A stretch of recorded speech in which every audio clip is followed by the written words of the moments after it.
ಕರ್ನಾಟಕದ ಎಲ್ಲರೂ ಪ್ರತಿಯೊಬ್ರು ಕನ್ನಡ ಫಿಲಂನ ನೋಡಿ ಕನ್ನಡ ಫಿಲಂನ ಬೆಳೆಸ್ಬೇಕು ಅಂತ ಕೇಳ್ಕೊತಾ ನಾನೊಬ್ಬ ಹೊಸ ಕಲಾವಿದ, ನನಗೂ ಹೆಚ್ಚಿನ ಪ್ರೋತ್ಸಾಹಿಸಿ ನನ್ನ ದೊಡ್ಡ ಮಟ್ಟಕ್ಕೆ ಬೆಳೆಸ್ಬೇಕು ನಿಮ್ಮ ಆಶೀರ್ವಾದ ಅಂತ ಕೇಳ್ಕೊತಾ ಕೃಷ್ಣ ಸರ್ಗೆ ಮತ್ತೆ ಮಿಲನ ಮೇಡಮ್ ಒಂದು ಅವಕಾಶ ಕೊಟ್ಟವ್ರಿಗೆ ತುಂಬಾ ಕೃತಜ್ಞತೆಗಳನ್ನ ಸಲ್ಲಿಸ್ತಾ ನನ್ನ ಮಾತನ್ನ ಅಲ್ಲ ಆಕ್ಚುಲಿ ಯಾರು ಹೇಳಿ ಅನ್ಕೊಂಡಿದ್ದೆ ಅದು ಅಂದ್ರೆ ನಮ್ಮ ಮನೇಲಿ ಮೈಸೂರಿನ ಮನೆಯಲ್ಲಿ ಕೆಲಸ ಮಾಡ್ತಾ ಇದ್ದೆ ಜಗ. ಸೊ ಅಲ್ಲಿ ನೋಡಿದ್ವಿ. ಸೊ ತುಂಬಾ ಒಂದು ಸ್ಪೆಷಲ್ ಕ್ಯಾರೆಕ್ಟರ್ ಇದೆ ಇಡೀ ಸಿನಿಮಾ ಟ್ರಾವೆಲ್ ಆಗಂತದ್ದು. ಆಕ್ಚುಲಿ ಈ ಫಿಲಮ್ ನಾನಲ್ಲ ಇವನ್ ಇರೋ ತರ ಆ ಲೆವೆಲ್ ಕ್ಯಾರೆಕ್ಟರ್ ಅದು. ಸೊ ಅದಕ್ಕೆ ನಾವ್ ಯಾರನ್ನೋ ಅಂತ ಅನ್ಕೊಂಡಿದ್ವಿ. ಅವಾಗ ಮಿಲನ ಇಲ್ಲ ಜಗನ್ ಹತ್ರನೇ ಮಾಡ್ಸೋಣ ಅಂತ. ಸರಿ ಆಡಿಷನ್ ಮಾಡಿ ಕಳಿಸು ಅಂತಂದು ಮನೇಲೇನೋ ಏನೇನೋ ಮಾಡಿ ಕಳಿಸಿದ್ರು. ಅಲ್ಲೇ ವಿಡಿಯೋ ಮಾಡ್ಬಿಟ್ಟು ನಾನು ನೋಡಿ ಇವನ್ ಕೈಲಿ ಹೆಂಗೆ ಆಕ್ಟಿಂಗ್ ಮಾಡ್ಸಾಗತ್ತೆ ಅಂತ ನಾನು, ಯಾಕಂದ್ರೆ ತುಂಬಾ ಮಾತಾಡ್ತಾನೆ. ಬಟ್ ಆಕ್ಟಿಂಗ್ ಮಾಡ್ಬೇಕಾರ ಮಾತಾಡೋದೇ ಬೇರೆ, ಬಂದು ಸ್ಕ್ರೀನ್ ಮತ್ತೆ ಆಕ್ಟ್ ಮಾಡ್ಬೇಕಾರ ಅದೇನೇ ಬೇರೆ. ಒಂದು ಅದ್ಭುತವಾದ ಪಾತ್ರ. ನೀವು ನಾನು ಮೇಲೆ ಹತ್ರ ಮುಂದೆ ಹೇಳ್ತಾ ಇದೀನಿ ಅಂದ್ರೆ, ನೀವು ಸಿನಿಮಾ ರಿಲೀಸ್ ಆದ್ಮೇಲೆ ಇವನ್ನ ಬೇರೆ ಲೆವೆಲ್ ಅಲ್ಲಿ ತಗೋತಾರೆ ಜನ. ಅಯ್ಯೋ ಇವನಿಗೆ ಇವನಿಗೆ ಕರ್ಕೊಂಡೋಗಿ ಶೂಟಿಂಗಿಗೆಲ್ಲ ಫಸ್ಟ್ ಟೈಮ್ ಫ್ಲೈಟ್ ಹಚ್ತೆ. ಫ್ಲೈಟ್ ನೋಡಿಲ್ಲ ನಾನು, ತುಂಬಾ ಖುಷಿ ಆಯ್ತು. ಆಯ್ತು ಕರ್ಕೊಂಡು ಅಂಡಮಾನೆಲ್ಲ ತೋರಿಸ್ದೆ. ಇಷ್ಟೆಲ್ಲ ಚೆನ್ನಾಗಿದೆ ನಾನು ಲೈಫಲ್ಲಿ ನೋಡಿದ್ದೀನಿ, ಮರೆಯಲ್ಲ. ಆಯ್ತು ಅದಾದ್ಮೇಲೆ ಕರ್ಕೊಂಡು ರಾಜಸ್ಥಾನ ಕರ್ಕೊಂಡೋದೆ, ಜೈಪುರ್ ಕರ್ಕೊಂಡೋದೆ, ಗುಜರಾತ್ ಅಲ್ಲಿ ಎಲ್ಲ ಕಡೆ ಶೂಟಿಂಗ್ ಮಾಡ್ತಾ ಇದ್ವಿ. ಅಂದ್ರೆ ನನ್ ಕೆಲಸ ಆಗ್ಬೇಕು ಮಾಡಿ ಕರ್ಕೊಂಡು ಹೋಗ್ತಿದ್ದೆ ಅಷ್ಟೇ. ಶೂಟಿಂಗ್ ಕರ್ಕೊಂಡು ಹೋಗಿ ನಾನು ತೋರಿಸ್ತಿದ್ದೆ ಎಲ್ಲ ತೋರಿಸ್ತಿದ್ದೆ. ನಾನು ಇಲ್ಲಿಂದ ಕಾಶ್ಮೀರ ಎಷ್ಟು ದೂರ ಏನಿಲ್ಲ ಕಣೊಂದು ಇಲ್ಲಿಂದ ಒಂದ್ 2-3 ಅವರ್ ಅಷ್ಟೇ.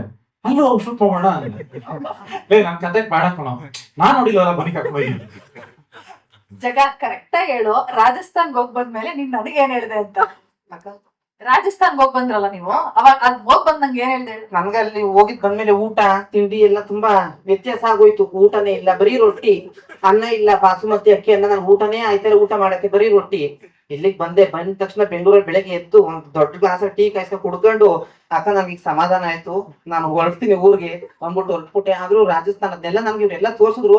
ಅದ್ ನಮ್ಮ ಮೊಬೈಲ್ ವಿಡಿಯೋಗಳೆಲ್ಲ ಇಟ್ಕೊಂಡಿದ್ದೀನಿ, ಯಾವಾಗ್ಲೂ ನೋಡ್ಕೊಂಡು ಜ್ಞಾಪಿಸ್ಕೊತಾ ಇರ್ತೀನಿ. ಇನ್ನೊಂದ್ಸರಿ ಯಾವಾಗಾದ್ರೂ ಅಲ್ಲಿ ಹೋಗ್ಬೇಕಲ್ಲ, ಕೆಲ್ಸಕ್ಕೆ ಅಂತ ಹೋಗಿದ್ದು ಕೆಲಸ ಮುಗಿಸ್ಕೊಂಡು ಬಂದ್ವಿ. ಯಾವಾಗಾದ್ರೂ 2 ದಿನ ಇದ್ದು ಬರಕ್ ಹೋಗ್ಬೇಕಲ್ಲ, ಯಾಕೆ ನಾವ್ ಹಳ್ಳಿಯವರು, ಹಳ್ಳಿಲಿ ನಮ್ ಜೀವನ ಎಲ್ಲ ಕಳೆದೋಯ್ತು ಅನ್ಕೊಂಡಿದ್ದೆ. ಅದ್ ಕೃಷ್ಣ ಸರ್ ಕಳೆದೋಗಲ್ಲ, ನೀವ್ ಇನ್ನು ಮುಂದೆ ಹೋಗ್ಬೋದು ಅಂತ ತೋರಿಸ್ತಾರೆ. ಅವಾಗ ನಾನು ಯಾವತ್ತೂ ಮರೆಯಲ್ಲ.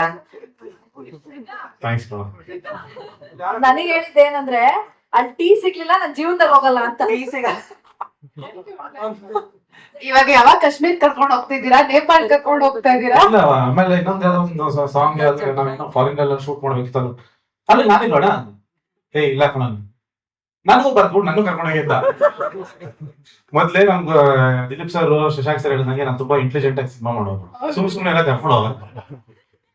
ನೆಕ್ಸ್ಟ್ ನೀವು ಮಾಡಿದಾಗ ಸರ್ ಲೊಕೇಶನ್ ಇದನ್ನ ಆಯ್ಕೆ ಮಾಡ್ಕೊಳ್ಳಿ ಅಲ್ವಾ? ಅದ್ಭುತವಾಗಿ ಆಕ್ಟ್ ಮಾಡಿದ್ದೀನಿ ಸಿನಿಮಾದಲ್ಲಿ. ಇನ್ಫ್ಯಾಕ್ಟ್ ಯಾರ್ಯಾರು ಸಿನಿಮಾ ನೋಡಿದ್ರು ಯಾರ ಗುರು ಎಲ್ಲಿ ತಿಳ್ಕೊಂಡ್ ಬಂದ್ರಿ ಅಂದ್ರು.